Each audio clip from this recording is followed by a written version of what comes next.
El mismo mar nos pierde, nos encuentra, y con su eterno nunca nos despierta del siempre breve sueño de un camino. Pero no hay mar. El mar es solo ausencia. En la sílaba mar pasa el sonido y queda el hombre frente a un mar que inventa y pierde entre los pulsos del sentido. Pulsos del mar que intermitentes traman su recomienzo siempre suspendido. Fondo que es forma, superficie y pausas de un deseo en rompientes que reclaman perderse por partir o estar partido, y aquí quedarse en un hacer sin causas. Powell. Bien, muy buenas tardes. Esto es Somos y Leemos. Estamos en un nuevo capítulo de este canal, donde vamos a estar hablando de un personaje bastante polémico, por definirlo de alguna manera. Un gran escritor que tal vez no ha tenido el reconocimiento que se merece, bajo nuestro criterio. Y que bueno, como siempre vamos a estar acá con la grata compañía de Juan Machado, un joven escritor y amigo. Así que, ¿cómo estás, Juan? Hola Seba, ¿cómo estás? Te saludo, te agradezco por invitarme otra vez. Y bueno, con este personaje enorme que es Fowell, polémico, contestatario, alguien que creó su propia marca. Fowell es la polémica, es el debatir, el discutir, es Fowell. Es Fóbil, pero creo que una buena definición de él es justamente la marca que él mismo ha generado. Después vamos a entrar un poquitito en detalle. Él es alguien que ha estado muy cercano a la publicidad, ¿no? Y ha visto, tal vez, él ha sido un crítico de un sistema, si se quiere, y lo ha hecho desde adentro, ¿no? Yo creo que eso, como decís vos, ese reclamo o esa discusión siempre la ha generado desde adentro, porque no es un personaje que tal vez haya decidido hacer esa revolución que él llamaba desde alejado del sistema. Me parece que bien desde adentro es como él ha mostrado su desencanto, si se quiere, con muchas cosas, y que ha hecho unas novelas y unos cuentos dignos de reconocimiento. Y bueno, pero contanos un poquitito por qué has traído este personaje acá.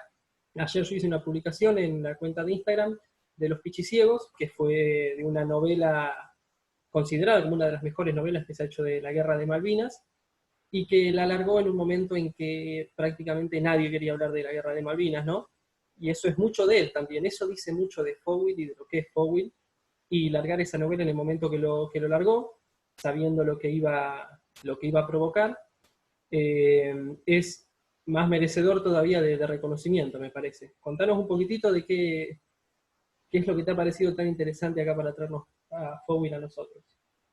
Bueno, para que nos ubiquemos de quién es Fowell, Fowell venía, primero entró mal a la literatura, digamos, porque él venía del palo de la publicidad, eh, y eso no caía bien, no se lo consideraba escritor, pero bueno, antes de ser escritor, porque él llega tarde a la literatura, llega a los 38 años, pero antes él, por ejemplo, fue el que inventó el lema El sabor del encuentro, de Quilmes, que en realidad era para una marca de cigarrillo que no le gustó, él lo cajoñó y dijo, en algún momento lo hago plata.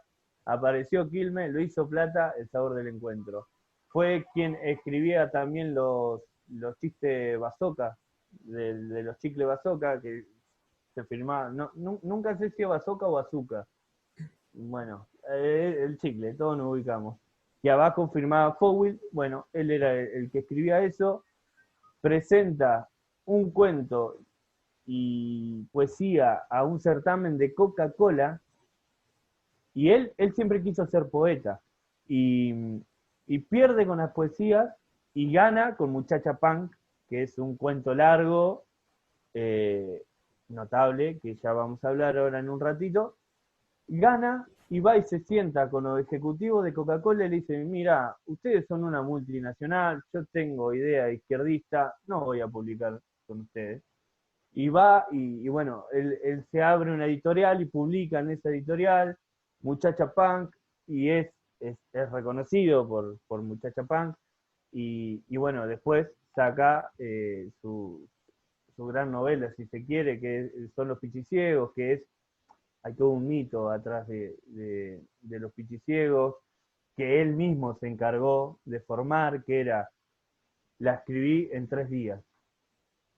La escribí en 3 días y drogado, que era, Fowell vivía al palo, y él creó ese propio mito, porque hay una antología de escritores en las que hablan de los pichiciegos y muchos dicen que vieron borradores con 2 meses de anticipación, o sea que ya la venía escribiendo. Él en Los Pichiciegos pone que esa novela se escribió entre el 6 y El el 11 y el 12, 17. el 11 y el 17, y después él mismo dice que la escribió en 3 días. La escribió en un día y medio y después la, la corrigió en otro día y medio y quedó, digamos, ¿no? Y cuando le preguntaron si le había escrito drogado, él dijo, no, no, no, me había quedado sin droga, por eso estaba apurado. Polémico, polémico, total, total. Totalmente. Un tipo muy polémico y, si se quiere, un renegado, ¿no? Me parece un renegado como te digo, del sistema, ir y plantarse a los ejecutivos de Coca-Cola y decirle eso, o, como te digo, en rebeldía, eso, si se quiere, él ir y fundar su propia editorial, tal cual. Él con el cuento Muchacha Punk, que fue con el que ganó el premio, un cuento, si se quiere, que te está contando cómo conoce a una chica punk en Londres, pero lo hace con un nivel de narración estupendo. Yo creo que es algo de las mejores cosas que he visto, un poder de descripción y un poder de narración, bien digo, propio de lo más alto que hay de nivel, me parece a mí.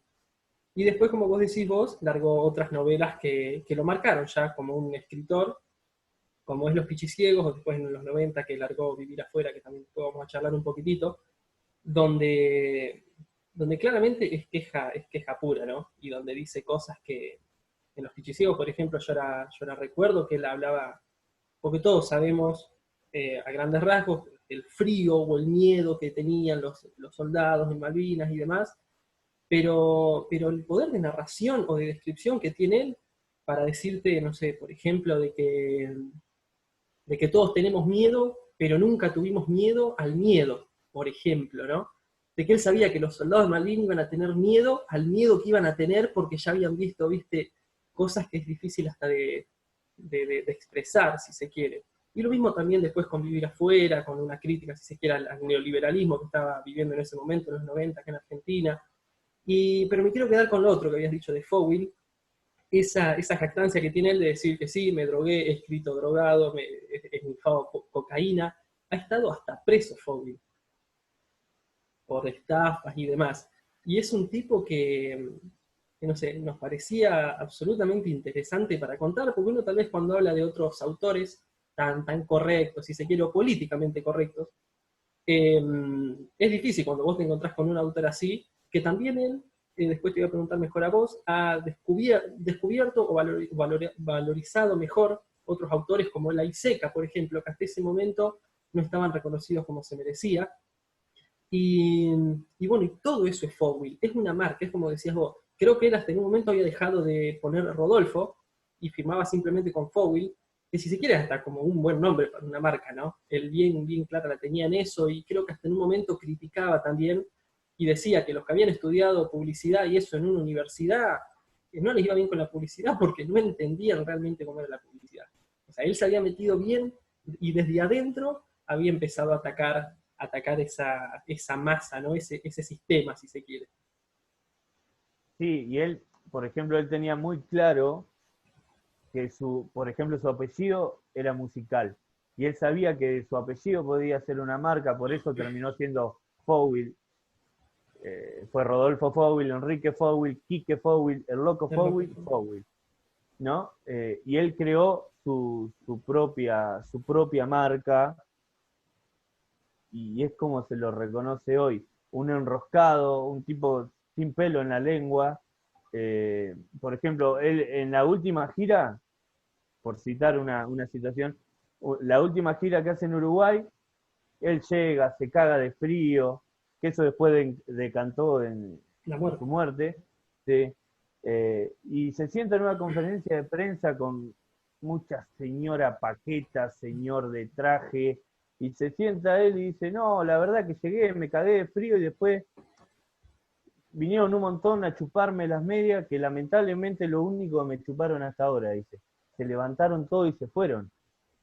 Y le encantaba y disfrutaba. Por ejemplo, una vez cuando se estaba discutiendo la ley del divorcio, él escribió un texto que se llama El divorcio en contra del divorcio, ¿no? Y que decía, ¿cómo le va a dar otra oportunidad a dos pelotudos que ya se equivocaron?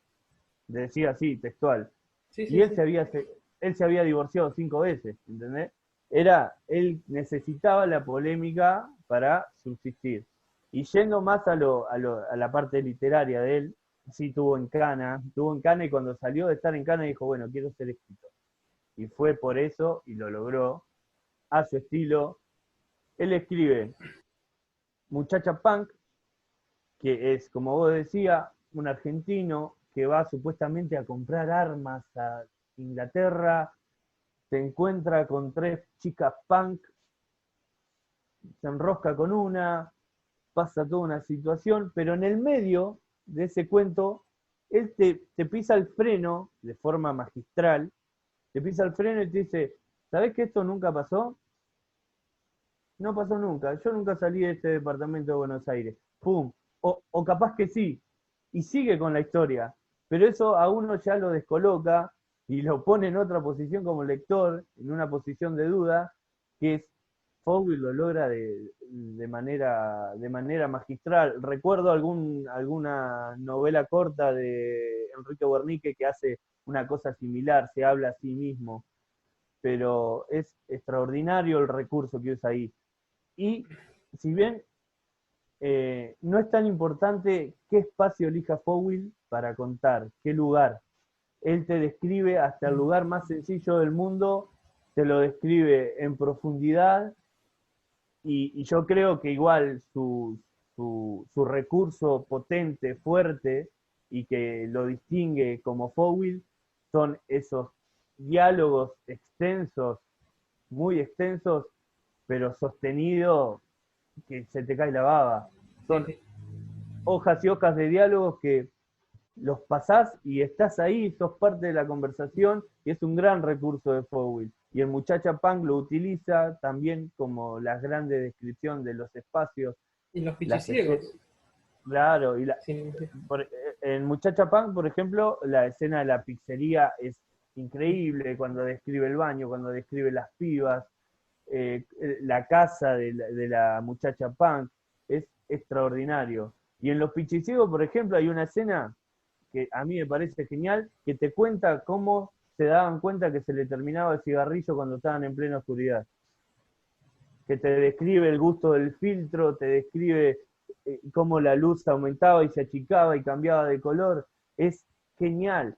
Y en Los Pichis Ciegos, él entra, cómo entra la novela y cómo te hace entrar a vos como lector, te dice, ¿viste esa nieve que nosotros vemos siempre como blanca, inmaculada? Bueno, acá es líquida y tiene el color de la mierda, y se te mete en los bolseguís, se te mete en la ropa y te cagás de frío y tiene mal olor. Esta no es la nieve que yo veía en las películas. Ya te mete así a los pichiciegos y no te suelta, te mete de las orejas y te sostiene todo el tiempo. Hay una escena en la que en medio hay un cordobés, tucumano, acá, y salta un uruguayo peleando para Argentina. Y le dicen, ¿vos qué haces uruguayo acá? Y a mí me escribieron como uruguayo, vos sos un pelotudo. Y es genial porque tiene esto de, a ver, Los Pichiciegos no es una novela que vaya de lleno a criticar eh, la dictadura o a No, no. criticar, De eh, lleno no, es verdad. no, obviamente les pega, pero la crítica es a la sociedad en sí, por eso no fue vendida esa novela cuando salió, porque Fowler te decía, che, mirá que la culpa es tuya que fuiste a la plaza con la banderita cuando íbamos a invadir la isla Malvinas. La culpa es tuya también, votaba con la banderita. Tal No, cual. no mires para otro lado, esto es responsabilidad tuya también. Entonces nadie quería leer Los Pichiciegos. Nadie, nadie. Y Los Pichiciegos es una enorme crítica a todos nosotros como sociedad. 15 años después de haber salido, Sarlo la reivindicó y dijo que era una pieza universal, que era una crítica a la sociedad completa. Porque, a ver, contemos un poquito, Los Pichiciegos no te muestra el soldado heroico que venían 300 ingleses y se paraba adelante a tirarse y que lo maten. No, eran un grupo de tipos que hicieron un pozo en el cerro y se escondieron ahí y avísame cuando termine todo, ¿no? Entonces, es una enorme crítica a esa sinvergüenzada Argentina que a veces estamos tan orgullosos y porque es una gran crítica que hace Powell. Sí, yo lo que me refería con que, es verdad, él no hace una crítica directa a la dictadura, más que ahora por ahí se me viene a la cabeza algún diálogo en que hablaban de que había ya 15.000 desaparecidos, que cuando contaban que habían escuchado que lo tiraban de los aviones, por ejemplo, que tiraban a la gente de los aviones a tanta altura para que cuando peguen en el agua se desintegren y no queden flotando, por ejemplo, como para dar una descripción de las cosas que decía él.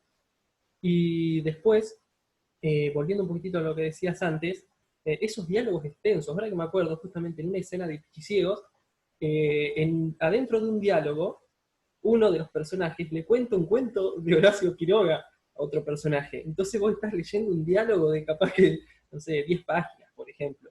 Pero obviamente súper entretenido y súper atrapante, digamos. Y otra cosa de ese, como vos decís, el poder de descripción para un lugar recontra simple. Si querés, mientras andate buscando algún texto, si tenés de Los Pichiciegos para leer. Tengo. Un lugar recontra simple, como vos decís. Los Pichiciegos eran un grupo de soldados que se habían metido, habían hecho un hueco en una sierra y se habían escondido ahí, esperando que la guerra pase. Y vos decime, ¿qué puede haber de interesante adentro de un hueco? Bueno, Powell le encuentra lo interesante y te lo describe como si hubiese vivido ahí adentro. Es increíble, pero es así. Además vos estás ahí, porque cuando entran hablando en voz alta y están en la cocina durmiendo los otros, hasta uno como lector baja la voz interior, ¿no? Que dice, uy, estás metido, te mete en la historia y lo bien puesto que está el nombre de Los Pichiciegos, porque Los Pichiciegos, para el que no sabe, es una especie de peludo mulita Claro, chiquito vas que a referir. justamente es ciego y cuando hay sol y anda afuera, vos te parás y viene derechito de vos entregado, lo agarrás, ¿no? Se lo caza así, es una forma muy tonta de cazarlos y es una enorme alegoría a lo que fue el ejército argentino para los ingleses. De vení, en bandeja se lo dieron a los pibes. Entonces, una enorme crítica ya del nombre. Lo que le dispara la novela es también un hecho. Él llega de un día de trabajo, llega a su casa y en la planta baja, en el departamento de abajo, vivía su mamá y en el de arriba vivía el Powell. Y llega y la madre, él ni bien entra a saludar a su mamá, la madre le dice, volteamos un barco, ¿no? Hundimos un barco, le dice. Y él agarra y ahí sube y escribe Los Pichiciegos. Y en ningún momento de Los Pichiciegos está esa No, frase, nada. No, fue el disparador, él estaba escribiendo una novela romana que, que se llamaba así, y la abandonó y escribió Los Pichiciegos y fue con Los Pichiciegos. Pero el disparador no aparece nunca, es genial. Y ahí está, hay un personaje que es Viterbo, que es una suerte de tributo o chicana a Borges por ah, Beatriz mirá, Viterbo. mirá, Es no una lo chicana sabía. de él. Además, cómo compone el personaje, porque ese Borges, ese Viterbo es primo de otro Viterbo que murió, y eso es muy de Borges. Y Borges leyó esta novela, yo me lo imagino a Kodama leyéndole esta novela a Borges, y Borges, me lo imagino.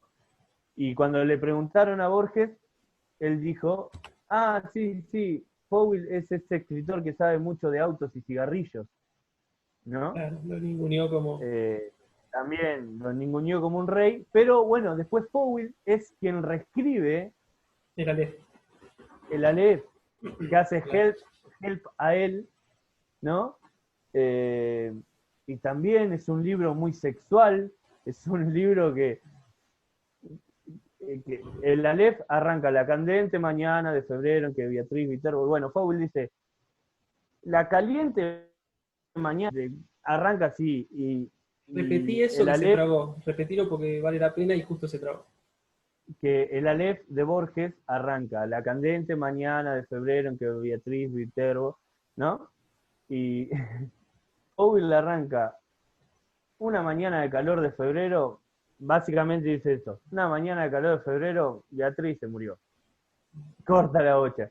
Y, y el Aleph es este círculo donde están los secretos del mundo y todas las verdades del mundo, que es algo mítico, como de alucinante, ¿no? Bueno, él lo resume en que habían tomado droga y eran alucinaciones.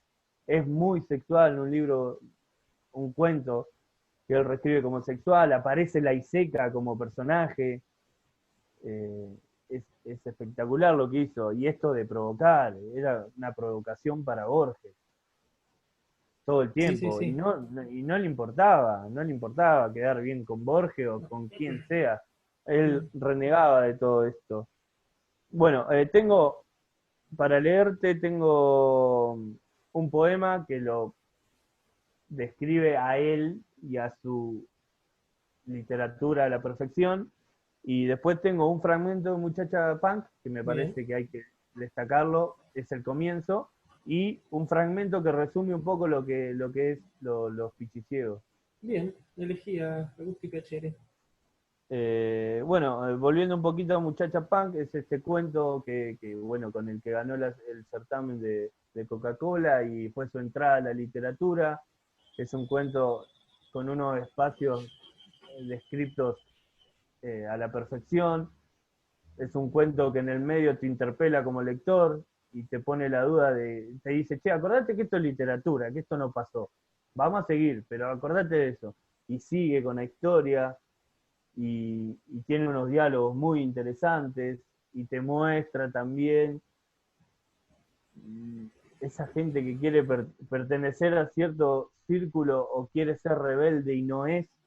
Eso también una enorme crítica social, muchacha Punk, una enorme crítica social. Y yo voy a leer cómo comienza. Vale. En diciembre de 1978 hice el amor con una muchacha punk. Decir hice el amor es un decir, porque el amor ya estaba hecho antes de mi llegada a Londres. Y aquello que ella y yo hicimos, ese montón de cosas que hicimos ella y yo, no era el amor, y ni siquiera me atrevería hoy a demostrarlo, era un amor.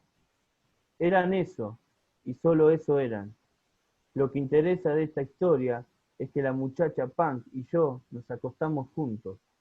Otro decir, porque todo habría sido igual si no hubiésemos renunciado a nuestra posición bípeda, integrando eso al hábitat de los sueños, la horizontal, la oscuridad del cuarto, la oscuridad del interior de nuestros cuerpos. Eso.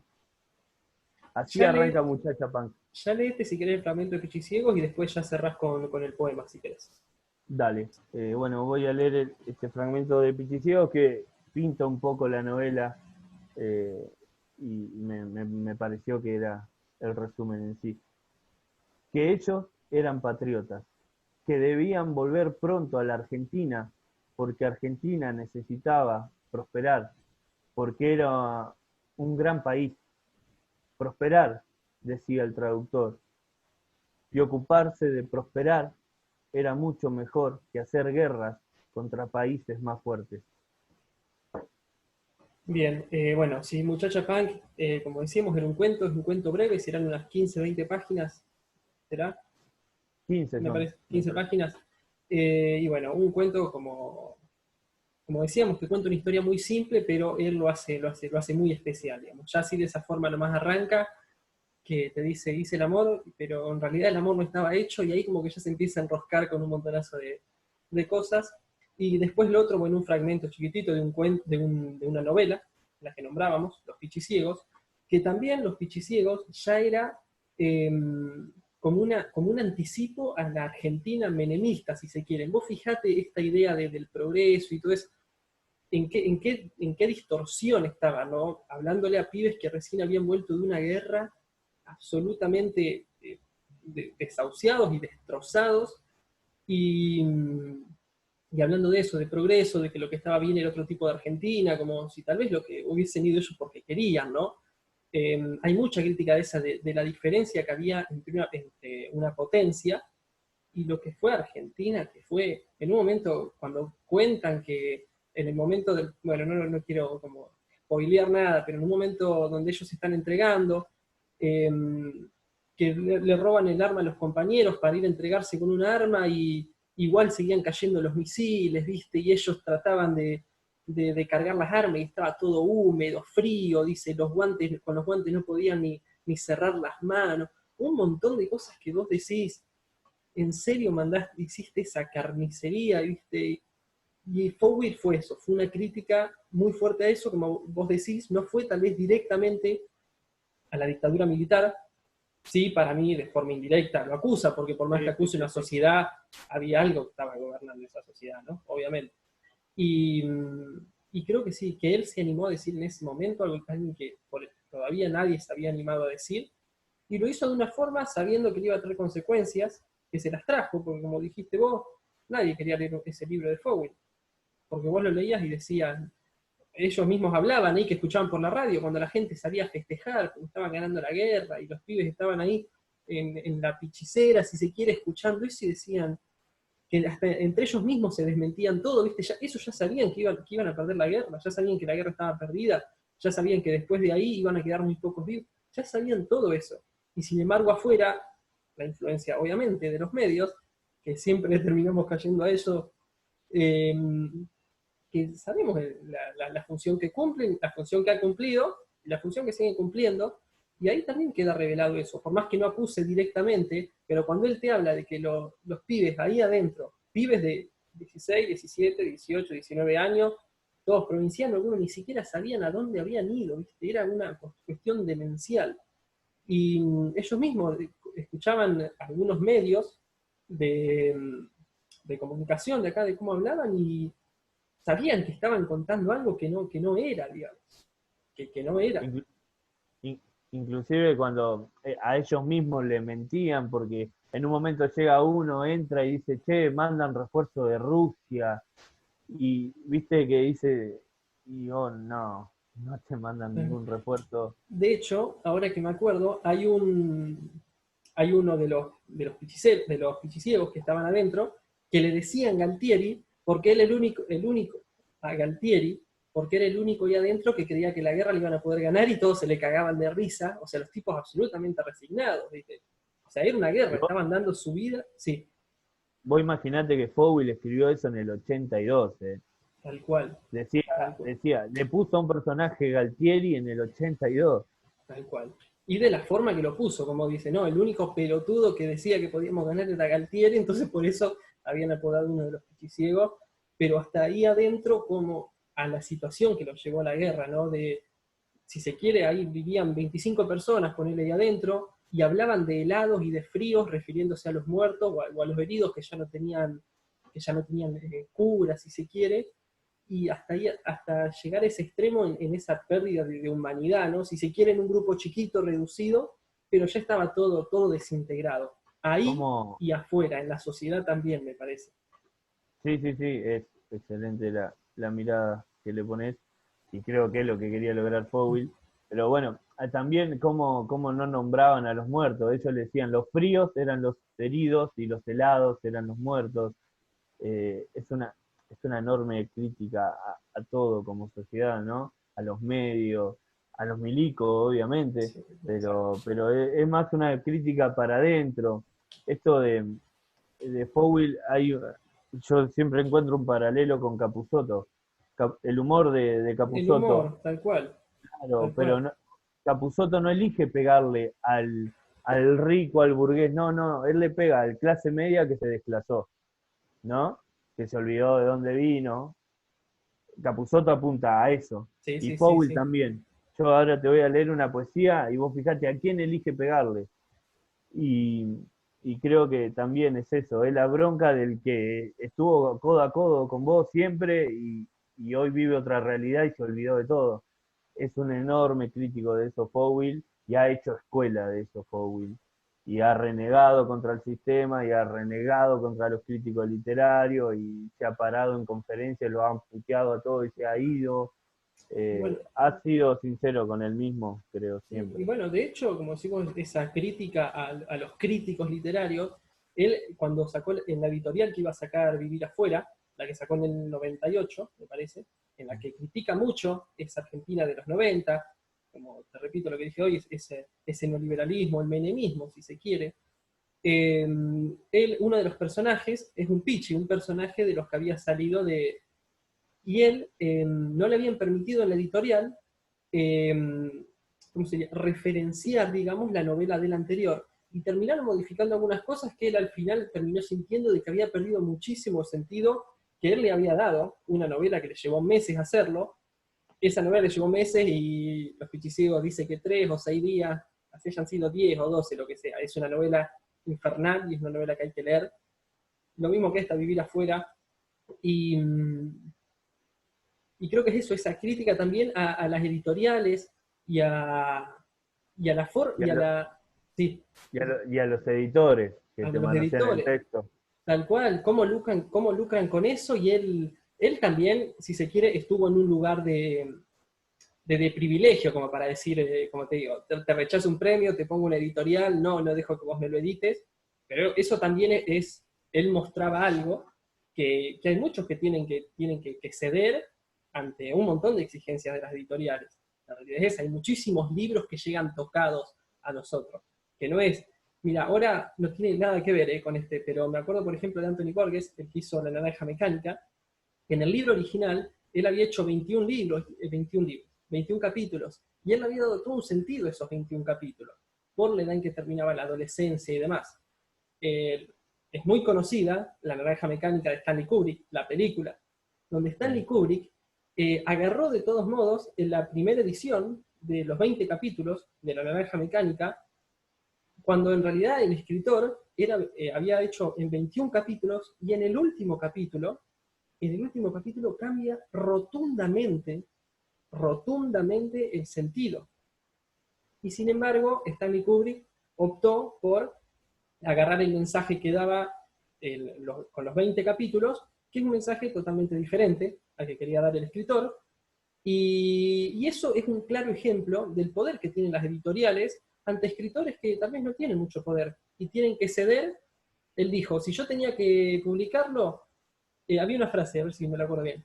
Si publicarla significaba el truncamiento del libro, entonces que así sea. Era la única que le quedaba poder publicar el libro de esa manera. Pero, trayéndola acá, a Fowell ya era un personaje que tenía más poder, porque Fowell, como vos decís, Fowell la arrancó a escribir a los 38 años, me parece 38, 40 años, y ya era Fowell. Publicó, claro. Publicó, claro, y ya era Fowell, porque era un personaje muy conocido en las empresas, en la publicidad y en el marketing. Entonces no es que era un pibito de 18 años que fue a presentar su primer libro. ¿Me explico? No, sí, inclusive cuando él escribe, por ejemplo, Los Fichiciegos, él tenía mucha data de primera mano porque él trabajando en la publicidad, el Banco Nación se había metido con grandes empresas y él manejó muchas publicidades y cuestiones que tenían que ver con los milicos, entonces tenía data de primera mano para escribir Los Fichiciegos y eligió escribir lo que escribió, ¿no?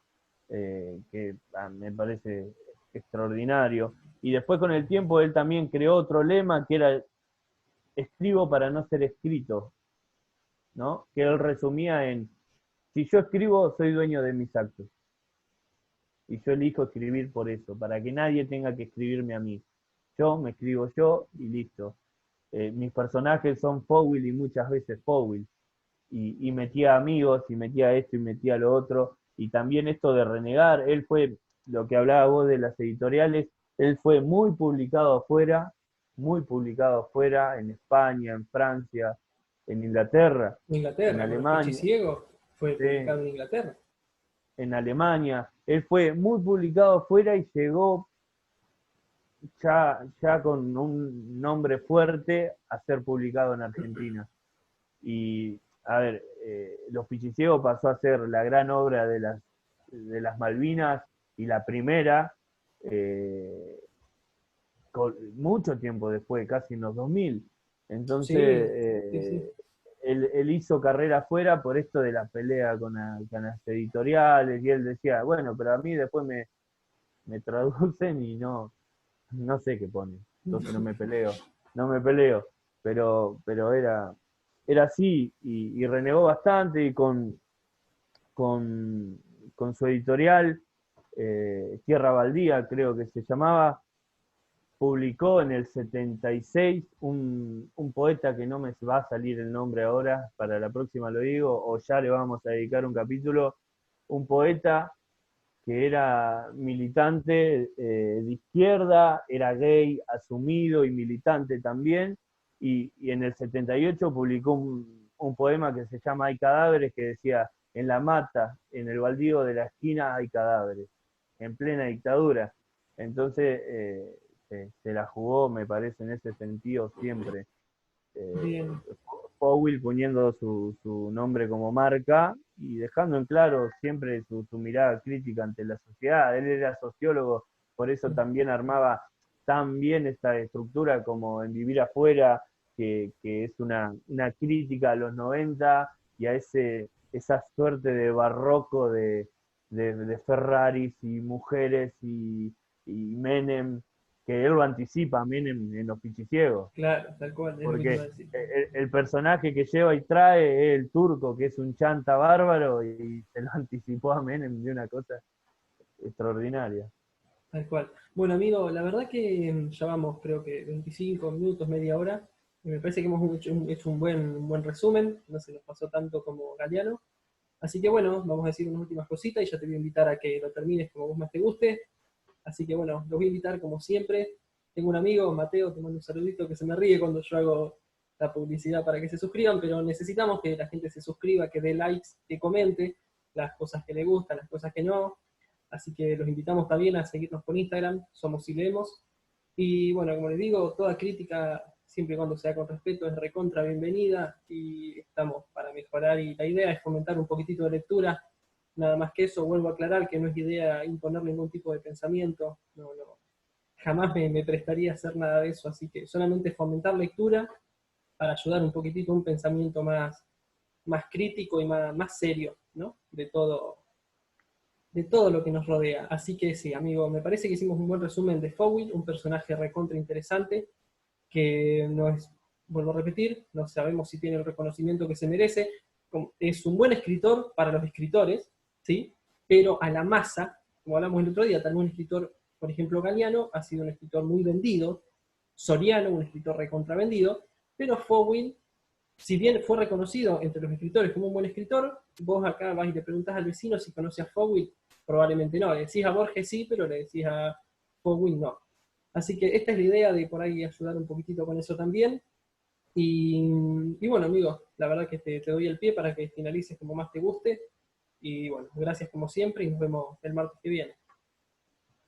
Sí, bueno, no, decir que lo masivo, digamos, masivo en nuestra literatura es Borges, Cortázar, Galeano, es masivo.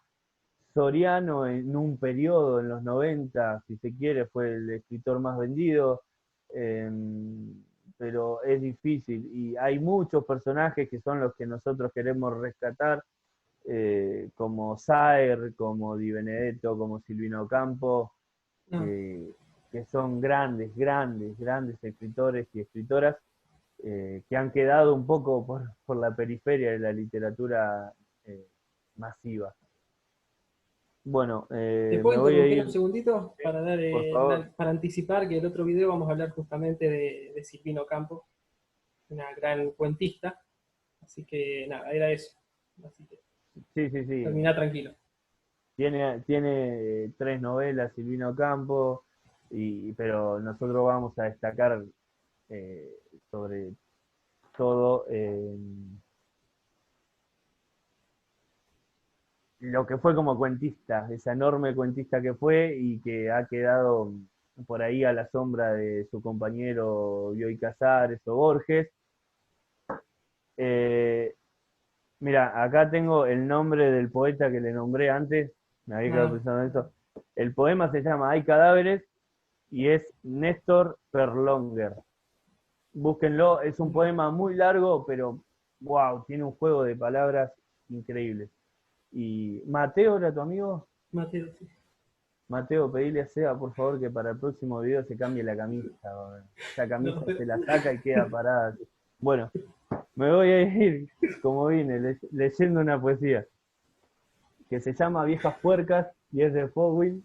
No te rías porque si no este video se va al me tacho. haces ruido, boludo. Quiero aclarar que yo soy una persona muy cabulera. Digamos, el primer video lo hice con camisa y salió bien, así que me van a ver todos los videos con la misma camisa. Así que Sí, nada, pero sacaste las tazas que tenía atrás que estaban divinas. Bueno, me voy como vine porque estamos arrancando, eh, leyendo una poesía que se llama Viejas Puercas.